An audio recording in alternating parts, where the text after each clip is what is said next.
Hello साथियों। आज की क्लास में हम लोग रेलवे एनटीपीसी का एग्ज़ाम जो 25 जनवरी 2021 को हुआ था उसके आज हम लोग सेकंड शिफ्ट को देखेंगे। तो जितने भी नए लोग हैं चैनल को सब्सक्राइब करेंगे, वीडियो को लाइक करेंगे और शेयर भी कर देंगे। इस सीरीज में हम लोग टोटल एनटीपीसी के 133 शिफ्टों के प्रश्नों को देख रहे हैं और इन सारे शिफ्टों के जो भी वीडियो है इनको एक सेपरेट प्ले लिस्ट बना दिया गया है। आप लोग जाकर वहाँ से सारे वीडियो को देख लेंगे।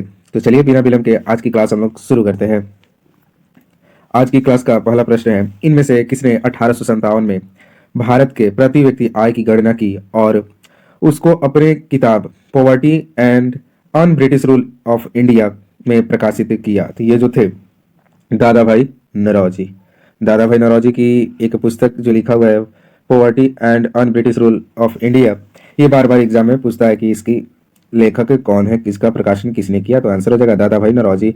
और दादा भाई नौरोजी ही पहले व्यक्ति थे जिन्होंने भारत के प्रति व्यक्ति आय की गणना की थी और उन्होंने ये 1867 में कार्य किया था। सबसे पहले व्यक्ति है जो भारत के प्रति व्यक्ति आय की गणना की थी। तो आंसर हो जाएगा दादा भाई नौरोजी। अगला प्रश्न है, अर्जुन पुरस्कार किस क्षेत्र में विशिष्ट योगदान के लिए प्रदान किया जाता है? तो अर्जुन पुरस्कार जो है खेल के क्षेत्र में दिया जाता है।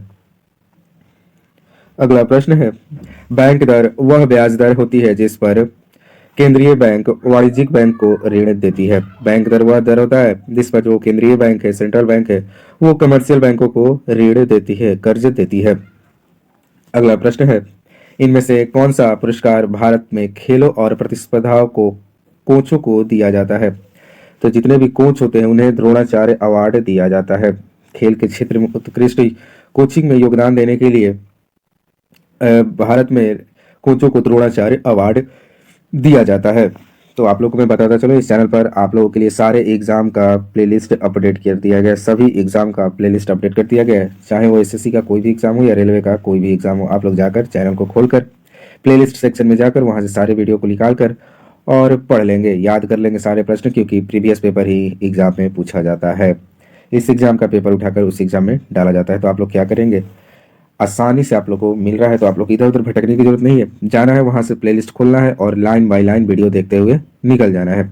और निकलने से पहले और देखने से पहले आप लोग को एक कार्य होता है, आपको मैं याद दिला दूं, आप लोग को चैनल को सब्सक्राइब करना है। ठीक है, चलिए अगले प्रश्न को देखते हैं। अगला प्रश्न है, निम्नलिखित में से किस कारण को आर्कटिक हरितकरण यानी आर्कटिक ग्रीनिंग के लिए जिम्मेदार ठहराया जा सकता है? तो ग्लोबल वार्मिंग। ग्लोबल वार्मिंग से क्या हो रहा है, जितने भी आर्कटिक पे बर्फ जमे थे वो सारे ग्लोबल वार्मिंग के कारण पिघल रहे हैं। तो इनका जो आर्कटिक हरितकरण का जो जिम्मेवारी है, जिम्मेदार ठहराया गया है ग्लोबल वार्मिंग से। ग्लोबल वार्मिंग से जब CO2 की मात्रा वातावरण में बढ़ती है तो ग्लोबल वार्मिंग होता है, और जब ग्लोबल वार्मिंग होता है तो तापमान बढ़ता है, और तापमान जब बढ़ेगा तो बर्फ पिघलेगा। तो इसी से आर्कटिक हरितकरण का जिम्मेदार ग्लोबल वार्मिंग को ठहराया जा सकता है। और इसका तो जिम्मेदार ग्लोबल वार्मिंग सबसे बड़ा जिम्मेदार तो हम लोग है ना। हम ही लोग ने CO2 का उत्पादन कर रहे हैं, वातावरण को गंदा कर रहे हैं, तो इससे ये सब हो रहा है। तो सबसे पहले हमें खुद पर कंट्रोल करना होगा। अगला प्रश्न है, लाहौर एवं कश्मीर में स्थित शालीमार गार्डन खाली स्थान कालीन वास्तु कलाकृतियां है।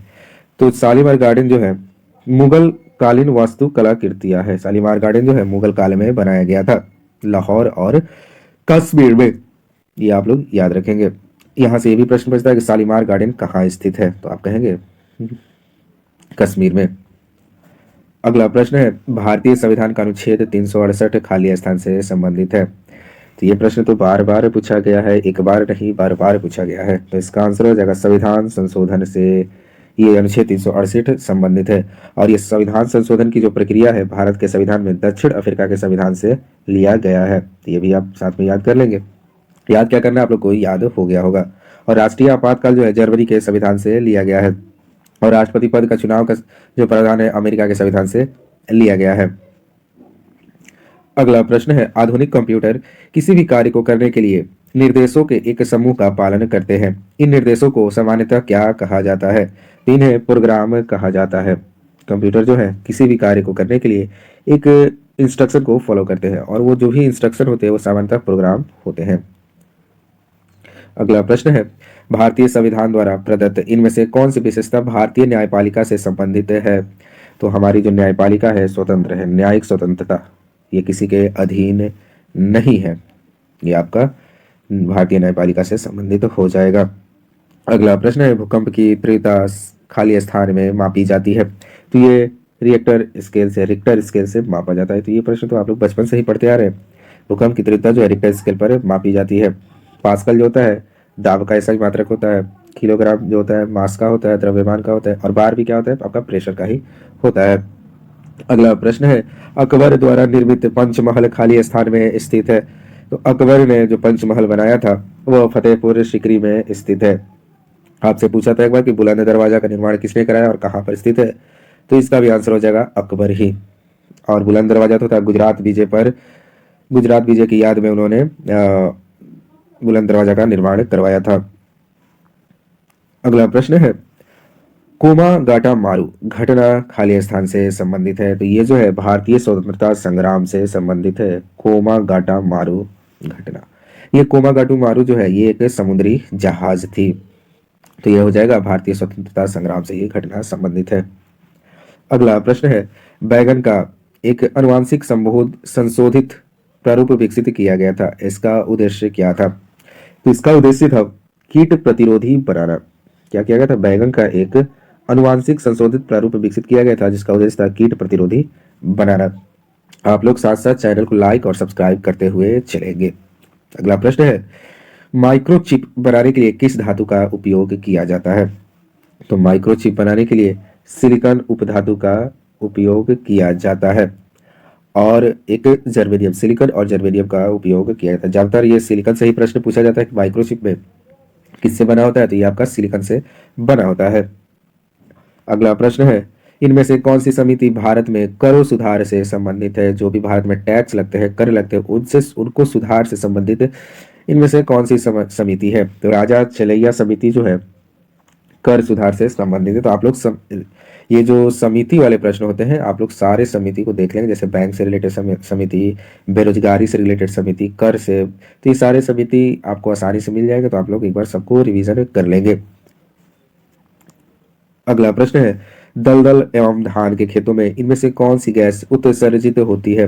तो दलदल और धान के खेतों में मीथेन गैस निकलता है, वहां से मीथेन गैस का उत्सर्जन होता है।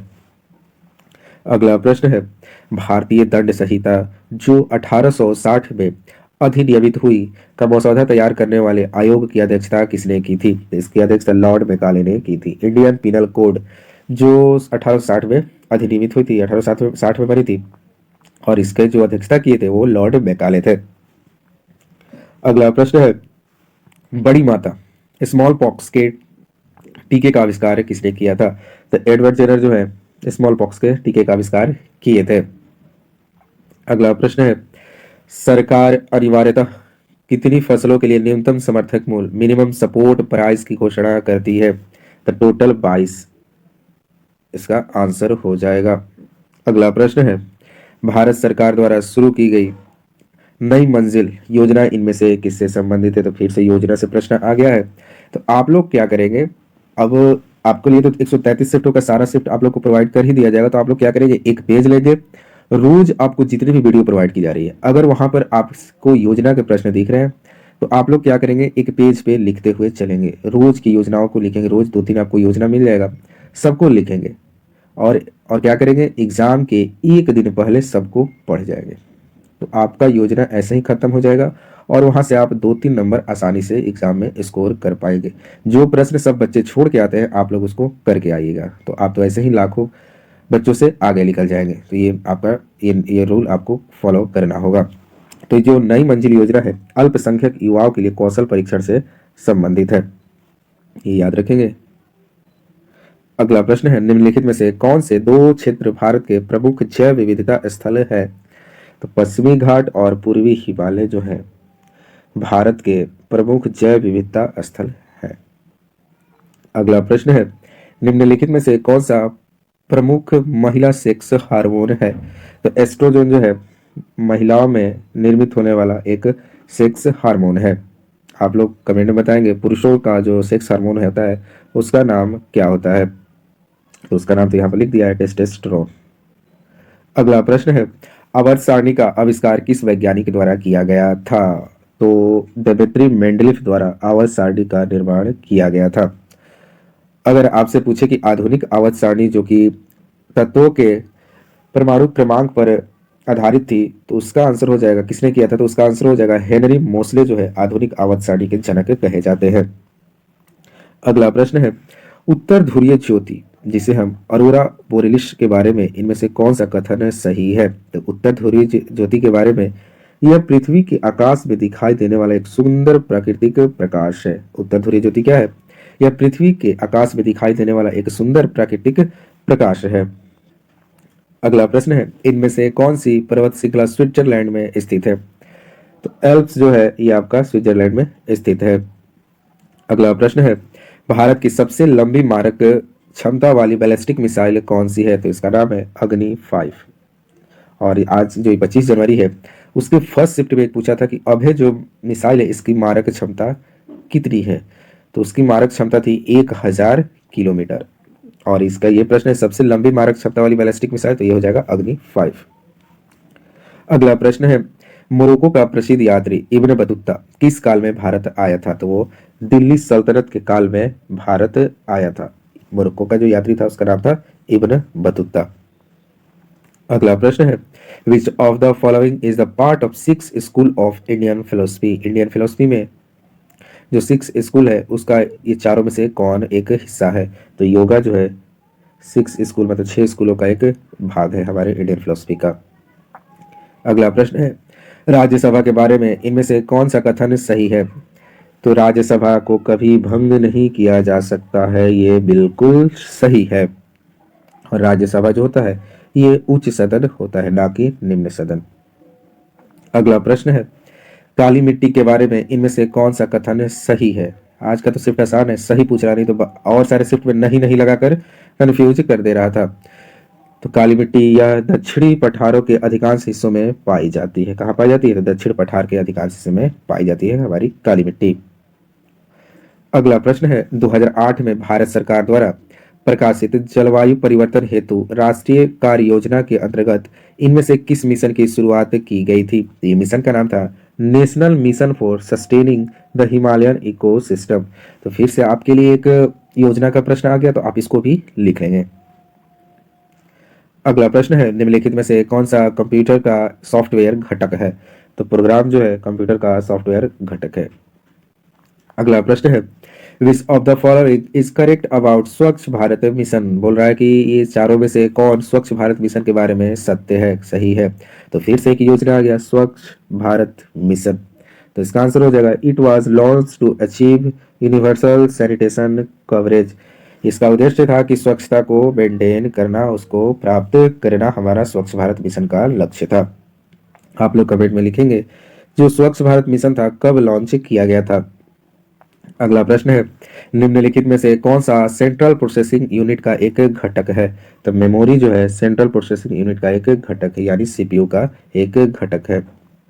अगला प्रश्न है, निम्नलिखित में से किस राजा को औरंगजेब ने छत्रपति शिवाजी महाराज के विरुद्ध युद्ध में के लिए भेजा था, तो जय सिंह को औरंगजेब ने छत्रपति शिवाजी के महाराज के विरोध में लड़ने के लिए भेजा था। अगला प्रश्न है, निम्नलिखित में से कौन सा पृथ्वी की सतह से प्रारंभ करते हुए वायुमंडलीय परतों की उपस्थिति के सही क्रम को दर्शाता है। आपका प्रश्न ये है कि जितने भी वायुमंडलीय परतें हैं आपको शुरू करना है पृथ्वी के सतह से और वायुमंडल तक आपको ऊपर जाना है, तो बताना है कि सबसे पहले कौन सा लेयर आएगा, उसके बाद कौन आएगा, उसके बाद कौन आएगा, उसके बाद कौन आएगा।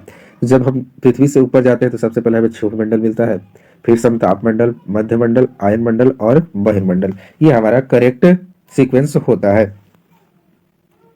अगला प्रश्न है, निम्नलिखित में से कौन सा देश संयुक्त राष्ट्र सुरक्षा परिषद का स्थायी सदस्य है, तो फ्रांस जो है इसका संयुक्त राष्ट्र सुरक्षा परिषद का एक स्थायी सदस्य है, परमानेंट मेंबर है। अगला प्रश्न है, वित्तीय आपातकाल संबंधित प्रावधान का उल्लेख भारतीय संविधान के निम्नलिखित में से कौन सा अनुच्छेद में है, तो ये प्रश्न तो सबको रट गया होगा। ये 360 के अनुच्छेद 360 में वित्तीय आपातकाल का उल्लेख है। और यहाँ से एक प्रश्न बनता है कि कौन सा आपातकाल है जो अभी तक से भारत में नहीं लगा है, तो वित्तीय आपातकाल अभी भारत में एक भी बार नहीं लगा है, शून्य हो जाएगा इसका आंसर। अगला प्रश्न है, महात्मा गांधी द्वारा नमक सत्याग्रह खाली स्थान में शुरू किया गया था। तो नमक सत्याग्रह जो था 1930 में महात्मा गांधी द्वारा शुरू किया गया था और इसे हम दांडी मार्च के नाम से जानते हैं। तो हमने यहाँ पर जीके के सारे 40 प्रश्नों को देख लिया है। अगर आपको ये वीडियो पसंद आए तो आप लोग चैनल को सब्सक्राइब करेंगे और वीडियो को लाइक करेंगे। मिलते हैं नए वीडियो के साथ। जय हिंद, जय भारत।